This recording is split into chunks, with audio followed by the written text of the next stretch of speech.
Friends, આજે આપણે unit 3 in interview with Arun કૃષ્ણમૂર્તિની વાત કરીશું. ચેન્નાઈ સ્થિત અરુણ કૃષ્ણમૂર્તિ પર્યાવરણ શુદ્ધિકરણના કાર્ય સાથે જોડાયેલ છે. તેમની સંસ્થાનું નામ એન્વાયરમેન્ટલિસ્ટ ફાઉન્ડેશન ઓફ ઇન્ડિયા છે. તે અને તેમનું ગ્રુપ તળાવો, દરિયા કિનારા અને પ્રાણી સંગ્રહાલયની સફાઈ કરીને પ્રદૂષણ મુક્ત રાખે છે, વૃક્ષારોપણ કરે છે અને કાચબાને બચાવવાનું કાર્ય કરે છે. સાથે સાથે શેરી નાટકો દ્વારા પ્રદૂષણ મુક્ત પર્યાવરણનું મહત્વ સમજાવે છે. Let's watch an audio visual clipping on Arun Krishnamurthy and his project. Water is the base for any life. Chennai as a city had surplus water once. With our marshland, with our 2 rivers and the lakes and the ponds, now we have acute water shortage. Garbage is the main threat that we have. We do not have a proper waste management system. Lakes and ponds have become dump yards. This used to be a beautiful water body which used to have a southern end stream which runs into another lake. All that's gone now. What you see now is paradise converted into hell. And this is not just happening at this dump yard, but in almost every dump yard in this city. EFI is Environmentalist Foundation of India. We focus on wildlife conservation, habitat restoration. Plastic is the complex polymer. Plastic is a complex polymer. We are adopting water bodies, cleaning them and restoring them.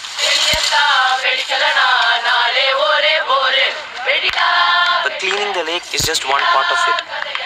The biggest complication here is changing people's mindset and their belief system. We as a nation love our dance, drama, music and colors. That's exactly what we do when it comes to conservation too. To communicate what we are doing to people.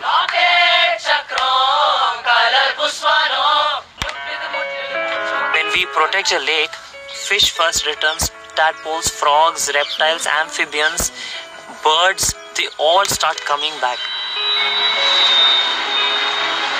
The number one challenge, not just the city of Chennai but the whole of India, is getting people to understand that growth, development needs to be holistic.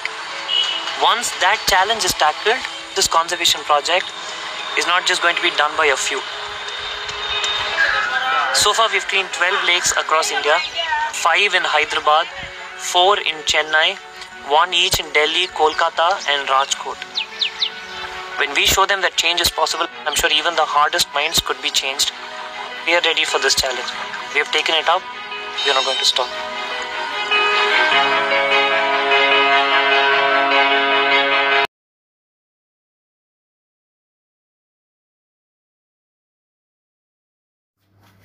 An interview with Arun Krishnamurthy. Arun Krishnamurthy was just 17 years old when he founded the NGO Environmentalist Foundation of India, EFI. Arun કૃષ્ણમૂર્તિએ ફક્ત 17 વર્ષની ઉંમરે environmentalist foundation of ઇન્ડિયાની સ્થાપના કરી. Beginning with the Turtle Walk, a move to save turtle eggs and young hatchlings in Chennai, today Arun and his team of volunteers have cleaned beaches and various water bodies in Chennai, Hyderabad, Delhi, Coimbatore and Puducherry. ચેન્નાઈમાં turtle walk એટલે કે કાચબાના ઈંડા અને તેમના નાના બચ્ચાને બચાવવાના આંદોલનથી શરૂ કરી આજે અરુણ અને તેમના સ્વયંસેવકોના જૂથે ચેન્નઈ, હૈદરાબાદ, દિલ્હી, કોઇમ્બતુર અને પુડુચેરીના દરિયા કિનારાઓ અને બીજા જળાશયો સાફ કર્યા છે. The team cleans lakes, beaches and zoos, plant trees, educates people through street plays and also makes environment friendly paper bags. Arun અને તેમના મિત્રો જે છે એ અત્યારે તળાવ, દરિયા કિનારાઓ, પ્રાણી સંગ્રહાલયો સાફ કરે છે, વૃક્ષારોપણ પણ કરે છે અને શેરી નાટકો દ્વારા લોકોમાં પર્યાવરણ અંગે જાગૃતિ લાવે છે અને પર્યાવરણને અનુકૂળ હોય તેવી કાગળની થેલીઓ પણ બનાવે છે. Arun's team has students who joined him when they were in class 7th and continued to work with him even after 5 years.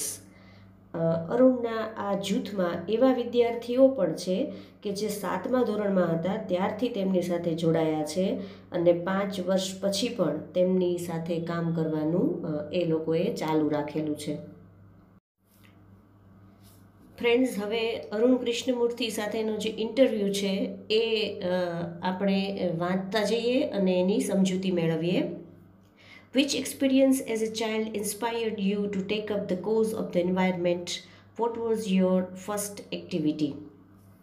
પહેલો જ પ્રશ્ન અરુણ કૃષ્ણમૂર્તિને કરવામાં આવે છે કે એક બાળક તરીકે તમારો એવો કયો અનુભવ હતો જેને લીધે તમને પર્યાવરણ માટે લડવાની પ્રેરણા મળી? તમારી પહેલી પ્રવૃત્તિ કઈ હતી? ઇન્સ્પાયર્ડ એટલે પ્રેરણા થઈ. A beautiful lake next to my house, which once had a lot of birds, frogs and snakes, was heavily polluted. Arun Krishnamurthy જવાબ આપે છે કે મારા ઘરની બાજુમાં એક સુંદર તળાવ કે જેમાં અસંખ્ય પક્ષીઓ, સાપ અને દેડકા હતા તે ખૂબ જ પ્રદૂષિત થઈ ગયેલું હતું.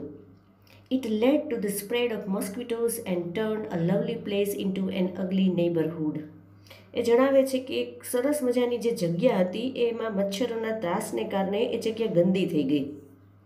This hurt me badly and I wanted to do something about it. અને આને લીધે મને ખૂબ જ દુઃખ થયું અને મારે આ વિશે કંઈક કરવું હતું.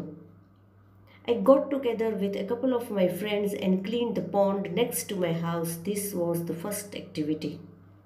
અરુણ કૃષ્ણમૂર્તિ જણાવે છે કે આ જ એ બાબત હતી કે જેને કારણે મેં આ પર્યાવરણને બચાવવાનું શરૂ કર્યું કે જેમાં મારા ઘરની આજુબાજુનું જે તળાવ હતું એ મેં સાફ કર્યું મારા મિત્રો સાથે મળીને અને એ જ મારી પહેલી પ્રવૃત્તિ.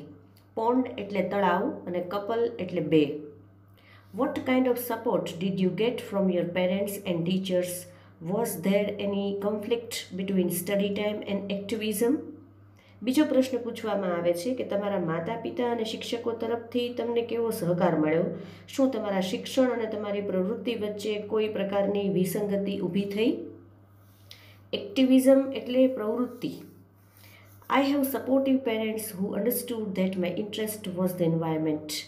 અરુણ કૃષ્ણમૂર્તિ જવાબ આપે છે કે મારા માતા પિતા મારા માટે બહુ જ સહકારરૂપ હતા અને એમને ખબર હતી કે મને પર્યાવરણમાં ખૂબ જ રસ છે. They have never stopped me from doing what I want. એ લોકોએ ક્યારેય મને મારે જે કરવું હતું એમાં અટકાવ્યો નથી. On my part, I also made sure that I did not fail my parents in any way. I always informed them about everything that I did and took their advice before jumping into actions. Arun Krishnamurthy જણાવે છે કે મેં પણ ક્યારેય મારા માતા પિતાને નિરાશ નથી કર્યા. હું જે કંઈ કરતો એ બધી જ માહિતી એમને આપતો અને કોઈ પણ કાર્ય કરતા પહેલાં એમની સલાહ લેતો. I have teachers who taught me how to go about things. They also taught me humility so that I did not become snobbish or arrogant and start thinking I was a superstar because I was doing all this environment work. Arun Krishnamurthy જણાવે છે કે હું જે કંઈ કરતો એ બધી જ માહિતી મારા માતા પિતાને તો આપતો જ, એ સાથે સાથે મારા શિક્ષકોએ પણ આ કામ કઈ રીતે પાર પાડવું એ મને શીખવું, મને વિનમ્રતા પણ શીખવી. હ્યુમિલિટી એટલે વિનમ્રતા, જેથી હું અહંકારી કે દંભી ન થઈ જાઉં. સ્નોબિશ એરોગન્ટ એટલે કે દંભી. અને હું આ પર્યાવરણનું કામ કરીને કોઈ મોટો સુપરસ્ટાર થઈ ગયો છે એવું હું વિચારવા ન લાગું એ માટે મારા શિક્ષકોનો પણ હું આભાર માનીશ. They taught me to be simple and keep learning all the time. I am not an activist. I am an environmentalist. I have learned so much by doing this work. એ જણાવે છે કે મને વિનમ્ર રહી નિરંતર શીખતા રહેવાનું મારા ટીચર્સ જે હતા એમણે શીખવ્યું. હું કોઈ આંદોલન કરનાર વ્યક્તિ નથી, એક પર્યાવરણવાદી છું, પર્યાવરણને બચાવનાર માણસ છું અને આ કામ કરી અને હું ઘણું બધું શીખ્યો છું. How did your school and college further your interest? તમારી શાળા અને કોલેજે તમારા રસને કઈ રીતે આગળ વધાર્યો? Both my school and college had plenty of green cover and both were home to several other life forms. મારી શાળામાં અને કોલેજમાં બંનેમાં ખૂબ જ લીલોતરી હતી અને એ જગ્યાઓ અસંખ્ય જીવોનું ઘર હતું. This made me understand the importance, how beautiful they are and why we need to protect them. તેઓ કેટલા સુંદર છે અને આપણે શા માટે તેનું રક્ષણ કરવાની જરૂર છે એ મને ત્યાં સમજાયું. These animals are on their own, find their own food and are always active on the move and never lazy. આ પ્રાણીઓ સ્વતંત્ર છે, તેઓ પોતાનો ખોરાક જાતે શોધી લે છે અને હંમેશા હરતા ફરતા હોય છે અને કોઈ દિવસ આળસ નથી કરતા. It is so positive, we have a lot to learn from them. અને આ ખરેખર બહુ હકારાત્મક બાબત છે અને એમની પાસેથી આપણે ઘણું શીખવા જેવું. Did you feel any hesitation in quitting a well-paying job and venturing into this full-time? What were the options you weighed before you arrived at your decision? એમને પછીનો પ્રશ્ન પૂછવામાં આવે છે કે એક સારા પગારવાળી નોકરી છોડીને આ કામમાં ઝંપલાવતા પહેલાં તમને કંઈ અવઢવ મૂંઝવણનો અનુભવ થયો ખરો? અને આ નિર્ણય લેતા પહેલાં તમે ક્યાં આગળના વિકલ્પો વિશે વિચાર્યું? It is always good to decide in favour of what you really love to do. જવાબ આપે છે અરુણ કૃષ્ણમૂર્તિ કે ખરેખર તમને જે કામ કરવાનું ગમતું હોય એના પક્ષમાં નિર્ણય લેવો એ હિતાવહ હોય છે. I quit my job at Google but I still keep in touch with my friends there. મેં ગૂગલની નોકરી છોડી પણ હું આજે પણ ત્યાંના મારા મિત્રો સાથે સંપર્કમાં છું. So only my duties at Google have come to an end, not my emotional bond. ભલે મારી ફરજ ગૂગલમાં પૂરી થઈ ગઈ છે એક કર્મચારી તરીકેની, પણ ભાવાત્મક સંબંધો મારા હજી પણ એમની સાથે જોડાયેલા છે. I understood that I had to leave the job at that minute in 2010 or else I would never be daring enough to do so. 2010માં મને સમજાયું કે મારે નોકરી છોડી જ દેવી છે અને નહીં તો હું આ પર્યાવરણમાં આગળ વધવાની ક્યારેય હિંમત ન કરત. I could not sit back and enjoy life when environmental damage was happening on such a large scale.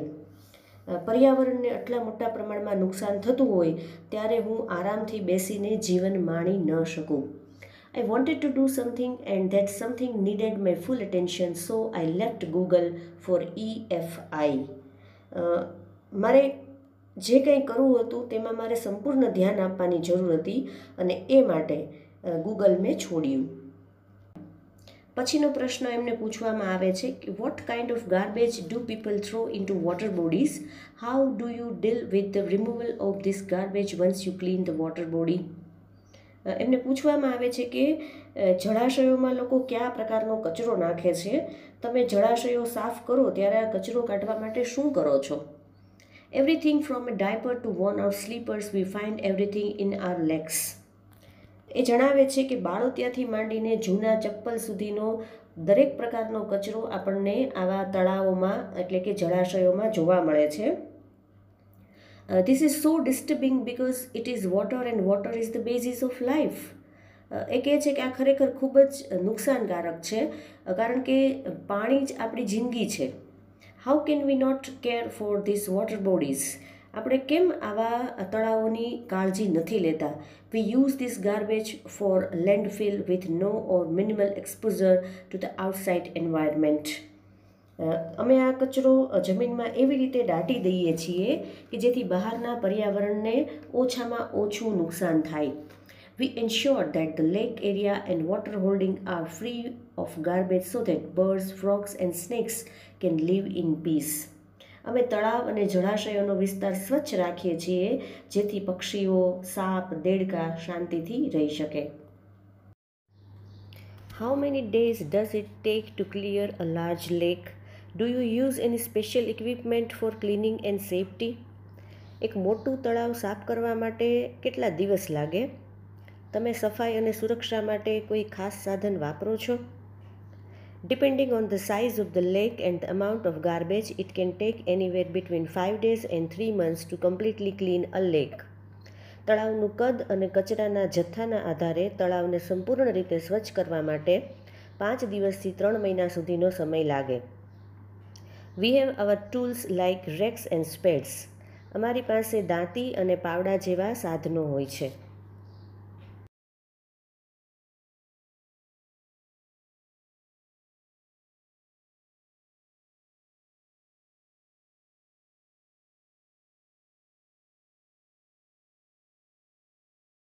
What kind of protective gear do you use? Can you describe the cleaning process briefly? સુરક્ષા માટે તમે કયા પ્રકારના બીજા સાધનોનો ઉપયોગ કરો છો? તમારી સફાઈ પ્રક્રિયાનું ટૂંકમાં વર્ણન કરશો? પ્રોટેક્ટિવ ગિયર એટલે સુરક્ષા માટેના સાધનો અને બ્રીફલી એટલે ટૂંકમાં.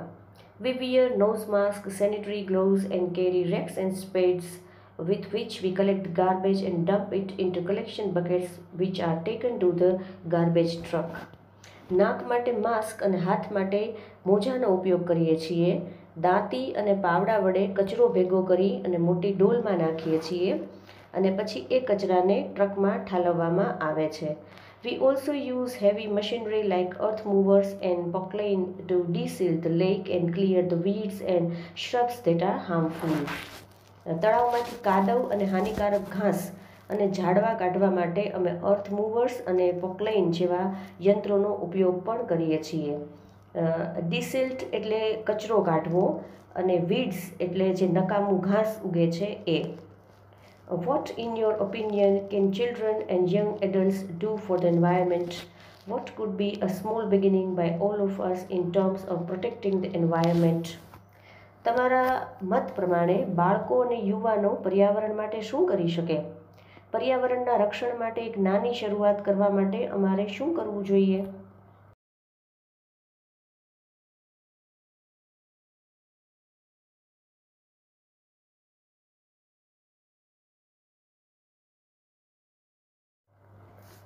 Firstly, we should all stop throwing trash outside our homes. Next, we should reduce the amount of trash we generate. સૌ પહેલાં તો આપણે સૌએ આપણા ઘરની બહાર કચરો ફેંકવાનું બંધ કરવું જોઈએ અને કચરાનું પ્રમાણ ઓછું કરવું જોઈએ. Straws, tissues, wrappers, batteries, fast food junk, all this end up in lakes and they come from our homes. આપણા ઘરમાંથી જે નકામો સામાન, કાગળ, બેટરી, વધેલું ફાસ્ટ ફૂડ આ બધું જ તળાવમાં ભેગું કરવામાં આવે છે, ફેંકવામાં આવે છે. If we can reduce the amount of garbage at home and if we can dispose all garbage safely, that itself is a great deal. જો આપણે આપણા ઘરમાં ભેગા થતા કચરાનું પ્રમાણ જ ઓછું કરી શકીએ અને બધા જ કચરાનો નિકાલ સુરક્ષિત રીતે કરીએ તો એ સૌથી મોટામાં મોટી આપણા માટે એક ઉપલબ્ધિ ગણાશે. Every student is welcome to volunteer with us in helping the environment.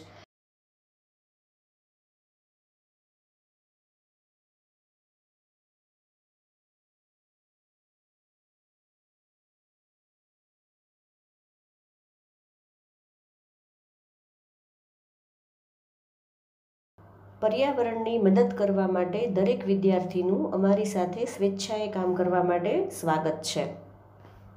How much time do school-going children need to devote in, say, a week for an environmental cause? શાળાએ જતા બાળકો પર્યાવરણ માટે અઠવાડિયામાં કેટલો સમય આપી શકે? 4 hours a weekend, that is 2 hours on Sundays and 2 hours on Saturdays. અઠવાડિયામાં કુલ 4 કલાક, શનિવારે 2 કલાક અને રવિવારે 2 કલાક. This small beginning is more than enough to ensure larger participation later. આ નાની શરૂઆત આગળ જતાં ચોક્કસ મોટા પાયે સહભાગી થવા માટે પૂરતી છે.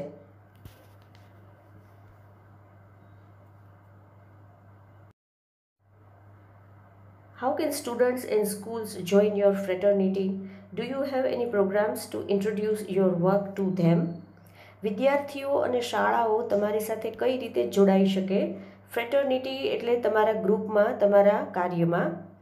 Do you have any programs to introduce your work to them? તમારા કાર્ય વિશે તેમને માહિતી આપવા માટે તમે બીજો કોઈ કાર્યક્રમ કરો છો? Yes, we offer fellowships to interested students. એ કહે છે કે જેને રસ હોય એવા વિદ્યાર્થીઓને અમે ભાગીદારી આપીએ છીએ. Our program looks at young animal lovers, young wildlife photographers, filmmakers, theatre artists and scientific researchers. અમે યુવાન પ્રાણી પ્રેમીઓ, વન્યજીવન માટેના જે ફોટોગ્રાફી કરતા હોય એવા ફોટોગ્રાફર, ફિલ્મ બનાવનાર, રંગમંચના કલાકારો અને જે વૈજ્ઞાનિકો છે એમને ભેગા કરીએ છીએ. We give them training in these areas and get them actively involved in all our work. Our youngest volunteer is in class 3. અમે આ ક્ષેત્રોમાં તેમને તાલીમ આપીએ છીએ અને બધી જ પ્રવૃત્તિઓમાં એ ભાગ લે એવું કાર્ય કરીએ છીએ. અમારો સૌથી નાનો સ્વયંસેવક 3જા ધોરણમાં છે.